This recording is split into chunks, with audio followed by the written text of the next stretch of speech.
प्रिय विद्यार्थियों, कल हम आपको तुलसीदास जी पढ़ा रहे थे।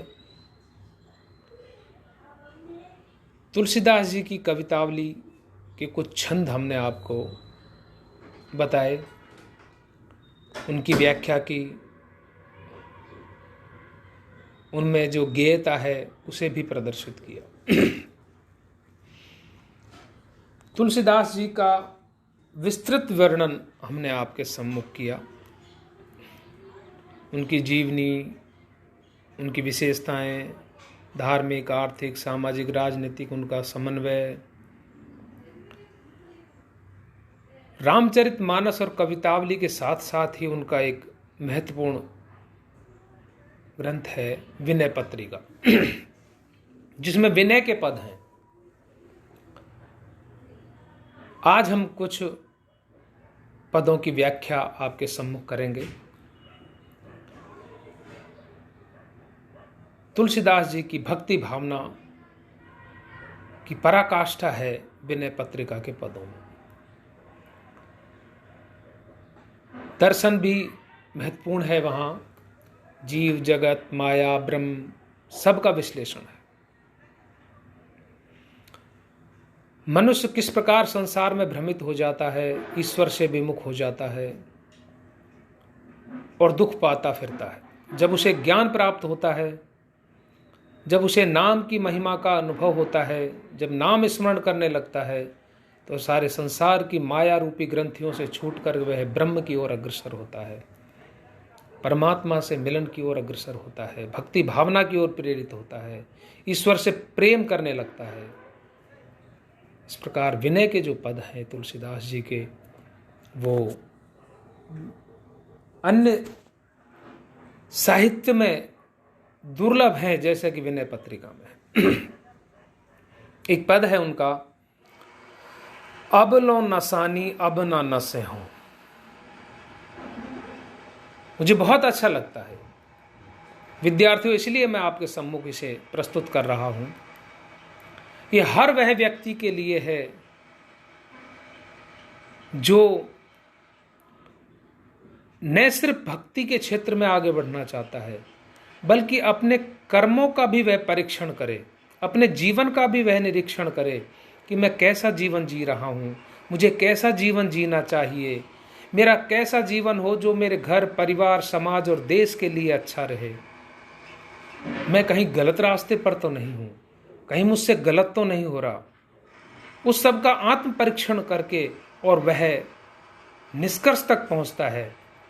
इस पद में वैसी ही व्याख्या आपको मिलेगी कि जीव जब उसे ज्ञात होता है, जब व्यक्ति को ये पता चलता है कि मैं शायद सही रास्ते पर नहीं हूँ, ब्रह्म को प्राप्त करना, ईश्वर को प्राप्त करना, ईश्वर की भक्ति करना, मानव मात्र से प्रेम करना, अपने कर्तव्य का पालन करना, सुकर्म करते हुए और जीवन जीना कितना आवश्यक है, और शायद मैं इस सही रास्ते पर नहीं हूँ। जब उसे यह महसूस होता है, तब वह इस तरह की बातें करता है, जैसा कि तुलसीदास जी स्वयं कर रहे हैं। उन्हें लगा कि अब तक का जीवन मैंने शायद जिया ही नहीं, क्योंकि जीवन तो वही है जो परमात्मा के लिए जिया जाए, जो दूसरों के लिए जिया जाए। क्योंकि तुलसी के राम कहीं ब्रह्मलोक में बैठे हुए अकेले नहीं है, वो तो जनमानस में रहते हैं, वो इस संसार में रहते हैं, अच्छे लोगों में रहते हैं। प्रत्येक जीव में उसका अंश है। जब हम प्रत्येक जीव से प्रेम करेंगे, इस संसार में शुभ कर्म, अच्छे कर्म करेंगे, तो वह ईश्वर से ही प्रेम होगा, वह ईश्वर की ही प्राप्ति होगी। क्योंकि स्वयं तुलसीदास जी रामचरितमानस में लिखते हैं कि सिय राम मैं सब जग जानी, करहूं प्रणाम जोर जुग पानी। ये सारा संसार उन्हें सिय राम में दिखाई देता है। तो इस संसार से जब जीव मात्र से प्रेम होगा, तो वो ईश्वर से ही प्रेम होगा। और जब ईश्वर जीव मात्र से प्रेम करेगा व्यक्ति, तो वह समाज के लिए भी अच्छा होगा, देश के लिए भी अच्छा होगा, स्वयं के लिए भी अच्छा होगा। इसलिए मुझे ये पद बहुत अच्छे लगते। अब लो नसानी अब ना नसे हो। बिना ज्ञान के, बिना गुरु के दीपक दिखाए मैंने आज तक बहुत नष्ट कर लिया मेरे जीवन को। मेरी उम्र बहुत निकल गई है बिना ईश्वर के ध्यान किए, बिना सत्कर्म किए। लेकिन अब मैं नष्ट नहीं होने दूंगा इस जीवन को। बहुत नुकसान उठा लिया मैंने, अब मैं ज़्यादा नुकसान नहीं उठाऊंगा। अब इसको नष्ट नहीं करूंगा जीवन को। अब जो उम्र है वो मेरी अब परोपकार में जाएगी, पर सेवा में जाएगी। आज तक तो मैं परनिंदा में ही व्यस्त रहा, दूसरों के दोष ही देखता रहा, छल कपट माया मोह कामना वासना इच्छा तृष्णा में ही ग्रस्त रहा। अब मुझे परोपकार करना है, प्रत्येक जीव मात्र से प्रेम करना है, उसकी भक्ति करनी है। इसलिए अब मैं मेरे जीवन को संवारूंगा, अब नष्ट नहीं होने दूंगा। राम कृपा भव निशा शिरामी, क्योंकि अब मेरे ऊपर ईश्वर की कृपा हो गई है, क्योंकि मैंने अच्छी संगति प्राप्त कर ली है। रामचरितमानस में कहते हैं तुलसीदास जी कि बिन सतसंग विवेक न होई और राम कृपा बिन सुलभ न सोई।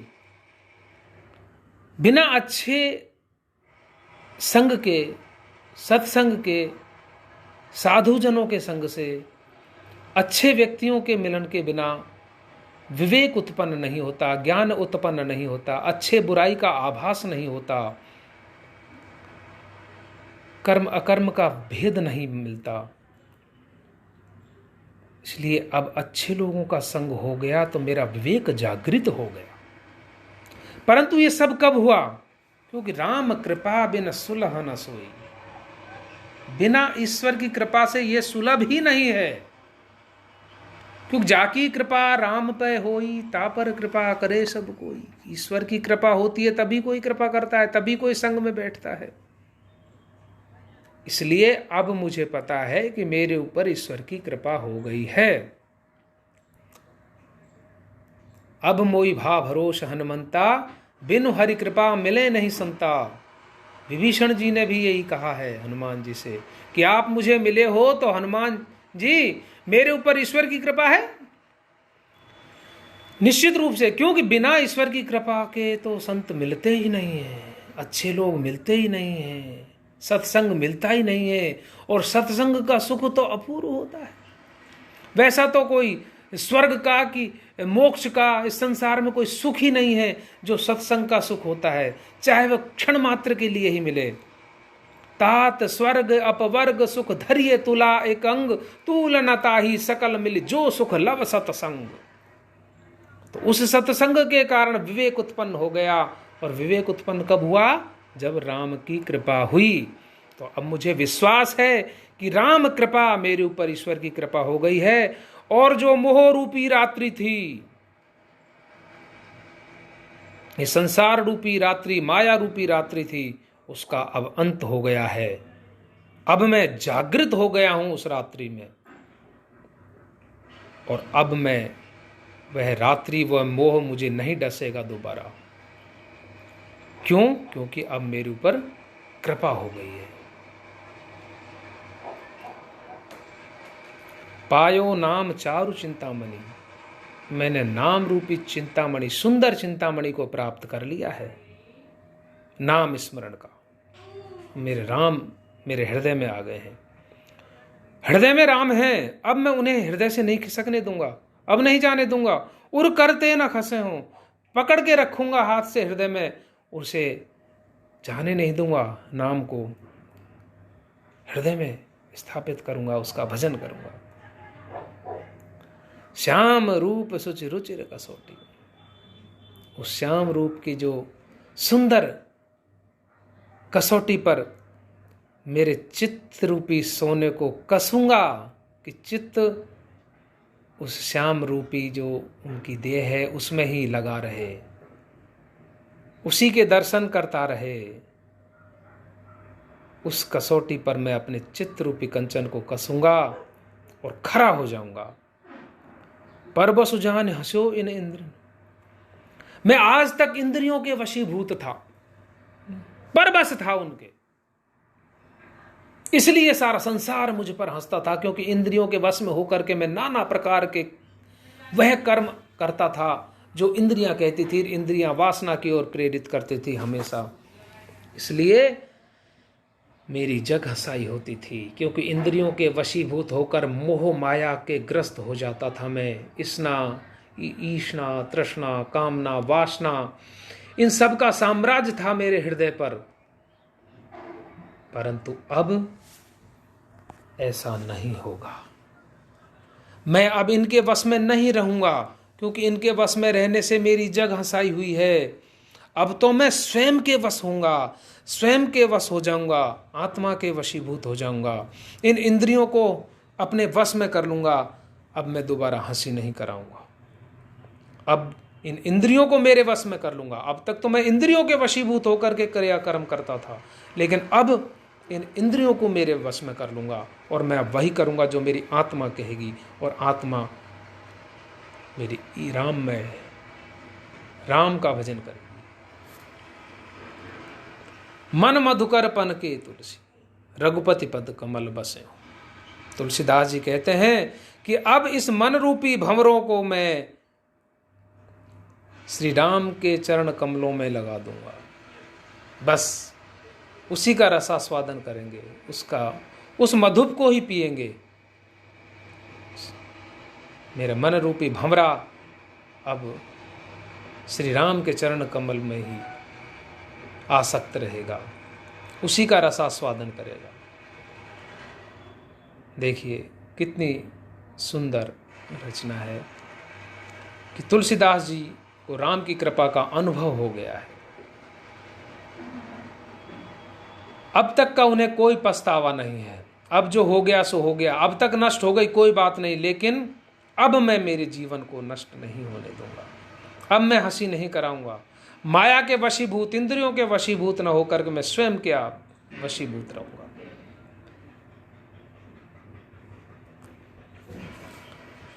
श्री विनय पत्रिका में ही एक और उनका प्रिय पद आता है।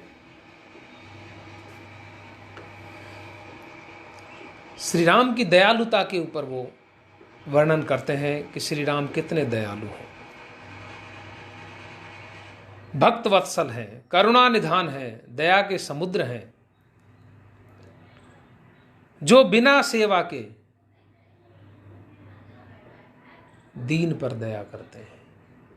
ऐसो को उदार जग माही, ऐसो को उदार जग माही, बिन सेवा जो द्रवे दीन पर, बिन सेवा जो द्रवे दीन पर, राम सरेस को नाही,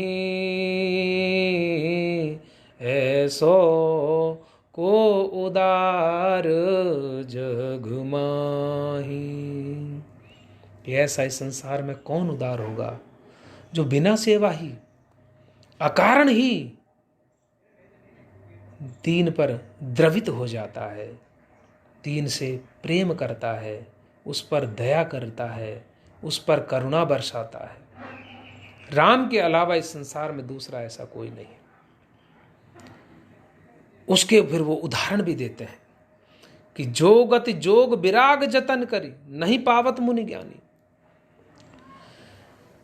जो गति योग वैराग्य धारण करके, योग करके, हठ योग करके, अन्य जतन करने के पश्चात भी बड़े बड़े मुनि और ज्ञानी जो गति प्राप्त नहीं कर सकते, वही गति सो गति देत गीद सबरी के, प्रभु न बहुत जिय जानी।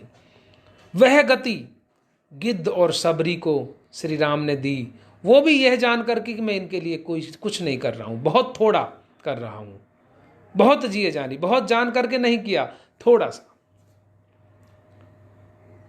रामचरितमानस में भी लिखा है, गिद्धराज जटायु को जब श्री राम जी कहते हैं कि तुझे अमर कर देता हूं मैं, अमर करो तन राखो प्राणा, कि आप प्राण रखिए, आप अमर हो जाइए, तब गिद्धराज जटायु भी यही कहते हैं कि जन्म जन्म मुनि जतन कराही, और अंतरामो मुखो आवत नाही, सो मम लोचन गोचर आगे, राखों दे है नाथ के ही खागे, कि हे प्रभु जन्म जन्म मुनि यतन कराते हैं, वैराग्य धारण करते हैं, योग करते हैं, तपस्या करते हैं, लेकिन उनको भी अंत में श्री राम जी नहीं आते। सोमम लोचन गोचर आगे, तो मेरे तो आंखों के हाथ खड़े हो प्रभु, अब मैं किस कारण से इस देह को रखूंगा, हे प्रभु करुणा निधान। कितनी बड़ी गति थी। और गिद्ध चतुर्भुज रूप धारण करके स्वर्ग को जाता है। वह गिद्ध कि गीध अधम खग आमिष भोगी, और गति दीनी जस जाचत जोगी। वह गिद्ध जो मांस भक्षण करता था, दूसरे को जीवों को खाता था, उसको भी यह गति दी। क्यों? क्योंकि उसके परोपकार था, उसके मन में किसी स्त्री की अस्मिता को बचाने का जज्बा था उसमें। परोपकार से बड़ा कोई धर्म नहीं है। परहित सरिस धर्म नहीं भाई, नहीं पर पीड़ा सम अधमाई। इसलिए उसको यह गति मिली। स्वयं के लिए तो कोई भी कुछ भी कर ले, लेकिन दूसरों के लिए जो बलिदान दे, अपने प्राणों तक का बलिदान दे, उससे श्रेष्ठ कौन होगा इस संसार में। इसलिए गिद्ध को वह स्थान मिला। भीष्म पितामह जो स्वयं देव के अवतार थे, इच्छा मृत्यु का जिन्हें वरदान था, गंगा पुत्र थे, उनको गति सरसैया मिली। देखिए आप, 6 महीने तक बाणों की सैया पर लेटे रहे, और वह गिद्ध अधम खग आमिष भोगी, उसको वह गति मिली कि स्वयं विष्णु का रूप धारण करके वो स्वर्ग को गए। मेरे अनुसार शायद इसका एक ही कारण है कि एक ने स्त्री की अस्मिता को दांव पर लगाते हुए देखा और कुछ नहीं बोल सका। द्रौपदी का चीरहरण हो रहा है और वह स्वयं के स्वार्थबद्ध होकर के प्रतिज्ञाबद्ध हूं, उस प्रतिज्ञा के अहम में और बैठे हुए वह पूरे भारतवर्ष के इतिहास को कलंकित करने वाला दृश्य देख रहे हैं,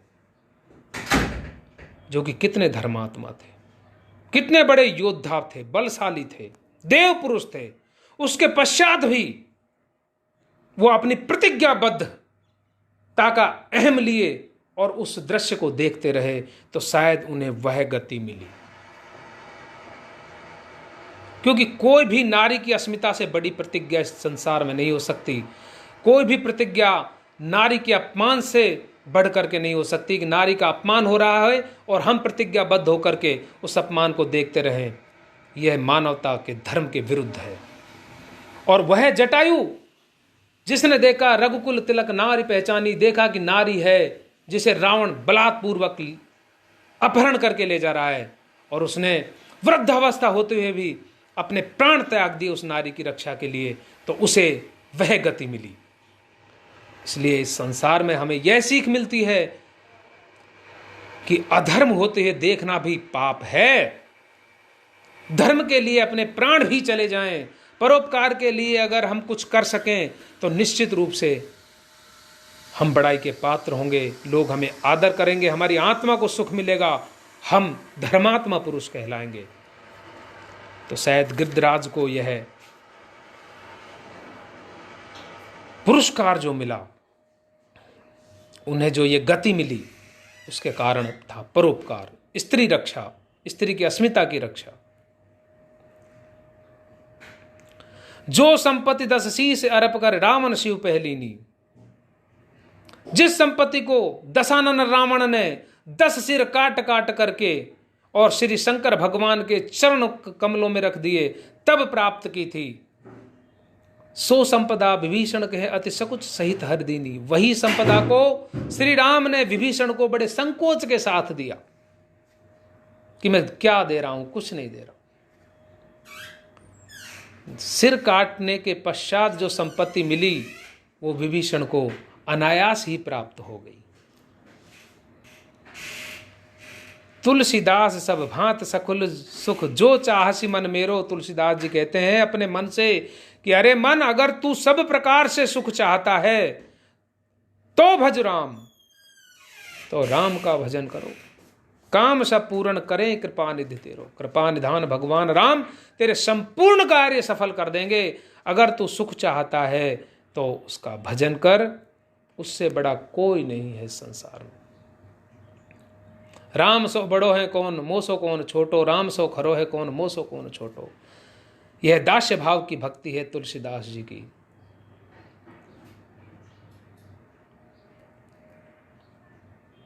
इस प्रकार से हमें इन पदों में भक्ति के साथ साथ ही हमारे वर्तमान जीवन को सुधारने वाली, देश को, समाज को उन्नति की ओर अग्रसर करने वाली विचारधारा का भी अवलोकन होता है, उसे भी हम अपने जीवन में उतार सकते हैं। गिरिधराज जटायु जिसके प्रमाण है। श्री राम से इतना प्रेम करते हैं तुलसीदास जी कि मीरा को राणा परेशान कर रहे थे चित्तौड़ में। उनके पति देव के गुजर जाने के बाद में सास, ननद, देवर, जेठ सबको लोकलाज की चिंता थी, मीरा की चिंता नहीं थी, मीरा की भक्ति की चिंता नहीं थी। और वो मीरा को पर्दे में रखना चाहते थे, घर से बाहर नहीं जाना देना चाहते थे, मंदिरों में साधु संगत को वो निषेध मानते थे। इसलिए मीरा जी ने, कहते हैं ऐसा सुना है कि मीरा जी ने एक पत्र लिखा तुलसीदास जी को, जिसमें अपनी यह सारी कथा लिखी, अपना दुख दर्द उन्हें बांटा कि इस प्रकार से मेरे साथ हो रहा है और मैं भगवान का चिंतन करना चाहती हूँ, भगवत चिंतन करना चाहती हूँ, उसके शरण में जाना चाहती हूँ, भक्ति करना चाहती हूँ, सत्संग करना चाहती हूँ। तब तुलसीदास जी ने जो पद लिखा वो आपके सम्मुख प्रस्तुत है। उन्होंने पद लिख करके भेजा मीरा को कि जाके प्रिय न राम बै देही। राम और सीता जिसके प्रिय नहीं हैं, सो छाड़िए कोट बैरी सम यद्यपि परम स्नेही। करोड़ों शत्रुओं के समान समझकर उनका परित्याग कर दीजिए, यद्यपि वो आपके स्नेही जन ही क्यों ना हो, आपके पारिवारिक जन ही क्यों ना हो, आपके स्वजन ही क्यों ना हो, आपके रक्त संबंधी ही क्यों ना हो, आपके मित्रवर, प्रियवर जो भी हो, सीताराम से प्रेम वो नहीं करते, आपके सीताराम प्रेम में बाधा बनते हैं, तो करोड़ों शत्रुओं के समान समझकर उनका परित्याग कर दीजिए, चाहे वो आपके कितने भी प्रेमी हो। वो उदाहरण देते हैं फिर कि तजो पिता प्रहलाद, प्रहलाद ने अपने पिता को त्याग दिया, विभीषण बंधु भरत महतारी, विभीषण ने अपने भाई को त्याग दिया, भरत ने अपनी महतारी, अपनी मां को त्याग दिया, और मां से कड़वे वचन, भरत जैसे शील स्वभाव के, धर्म की धुरी को धारण करने वाले भरत को मां को अपशब्द कहने, बोलना, बोलते हुए दिखाया है तुलसीदास जी ने। क्यों? कि जाके प्रिय न राम बै देही, तजिए ताहि कोटि बैरी सम यद्यपि परम स्नेही। जो हसी सो हसी मुँह मसिलाई, आंख ओट ओट बैठे हूं जाई। भरत जी कहते हैं कि तू जो भी है मेरी आंखों के दूर चली जा। पेड़ काटते पालों सीता सींचा, मम मीन जियन हित बारी उलीचा। बहुत खरी खोटी कहते हैं। हंस बंस दशरथ जनक राम लखन से भाई, जननी तू जननी भई विदिशन कछु न बसाई। कि मां तू मेरी माया लायक है ही नहीं। रघुवंश जैसा वंश, राम लक्ष्मण जैसे भाई, पिता दशरथ, लेकिन तू मेरी मां क्यों हो गई? अपना मुंह काला करके मुझसे दूर चली जा। कितने अपशब्द कहें, क्या एक साधारण व्यक्ति भी अपनी मां को ऐसा नहीं बोले, जिसमें धर्म की धुरी को धारण करने वाले भरत। जो न होत जग जन्म भरत को, सकल धर्म धुरी धरण धरत को। अगर भरत नहीं होते तो धर्म की धुरी को धारण कौन करता है संसार में? वो धर्म धुरंधर भरत अपनी मां को ये शब्द बोल रहा है। आप सोचिए कि कितना महत्व है तुलसीदास जी के राम और वैदेही के प्रेम का, कि जाके प्रिय न राम वैदेही, तजिए ताहि कोटि बैरी सम यद्यपि परम स्नेही। तजो पिता प्रहलाद, विभीषण बंधु भरत महतारी। बलि गुरु तजो, शुक्राचार्य को त्याग दिया बलि। कंत ब्रज बनितन, ब्रज वनिताओं ने अपने पतियों को त्याग दिया, क्योंकि वो श्री कृष्ण के मिलन में बाधा बने हुए थे। भय मुद मंगलकारी, उसके बावजूद उनके लिए मंगलमय हो गया संसार, अमर हो गया उनका नाम। नाते नेह राम ते, राम से ही तो नाते नेह सब बनते हैं। सुहृदय जहां तक हैं, सुसेव जो है, जो सेवक करने योग्य हैं, वो सब नाते श्री राम से ही हैं। सुहृदय कोई है तो वो राम ही है। अगर कोई सेवा करने योग्य है तो राम ही है। अंजन कहा आंख जई फूटे। आंख फूटने पर काजल किस काम का, अंजन किस काम का? अब मैं कहां तक कहूं आपसे। तुलसी सो सब भांति परम हित, पूज्य प्राण ते प्यारो। तुलसीदास जी कहते हैं कि सब प्रकार से सर्वहित कोई है तो राम वैदेही है, श्री राम है। प्राण से भी ज्यादा प्यारे हैं, पूजनीय हैं। जासों होई स्नेह राम पर, ए तो मतो हमारो। हर वो है काम करिए जिससे राम के चरण कमलों में प्रीति बढ़े। मेरा मत ऐसा है। तुलसीदास जी कहते हैं कि ए तो मतो हमारो, हमारा मत तो यही है कि वह कार्य करो, ऐसा जीवन जियो, इस प्रकार जीवन संसार में व्यवहार करो जिससे राम के चरण कमलों में प्रीति बढ़े, आसक्ति बढ़े, प्रेम बढ़े। मन रूपी भंवरा उनके चरण कमलों का रसास्वादन करता रहे, ऐसा प्रयास करिए। जाके प्रिय न राम वैदेही, तजिए ताहि कोटि बैरी सम यद्यपि परम स्नेही। क्योंकि तुलसीदास जी को तो सिवाय राम के कोई प्रिय ही नहीं है। सारे प्रिय हैं, राममय है जब ही सब प्रिय हैं। क्योंकि वो तो कहते ही है कि सीए राममय सब जग जानी, करऊं प्रणाम जोर जुग पानी। सारे संसार ही उन्हें राममय दिखाई देता है। कितनी बड़ी बात है। इसलिए वो किसी की परवाह भी नहीं करते कि उन्हें कोई क्या कह रहा है, क्या नहीं कह रहा। उन्हें कोई भक्त समझ रहा है कि दुर्जन समझ रहा है, कि साधु समझ रहा है कि ढोंगी समझ रहा है, उन्हें कोई फर्क नहीं पड़ता। इसीलिए वो कवितावली में एक छंद लिखते हैं कि धूत कहो या वधूत कहो, रजपूत कहो, जुल्हा कहो को, और काहू की बेटी सो बेटा ना ब्याहब, काहू की जाति बिगाड़ी न सो। कि तुलसी सर नाम गुलाम है राम को, जाको रुचे सो कहो कछु को, मांग के खाबो मसीदी को सोएबो, लेबे को एक न देबे को दो। मांग के खाबो मसीदी के सोएबो, लेबे को एक न देबे को दो। तो ये है तुलसीदास जी। इस प्रकार से हमने आपको तुलसीदास जी के बारे में बताया। अब हम दूसरे भक्त संत के बारे में अगले वीडियो में आपको बताएंगे। तब तक के लिए नमस्कार।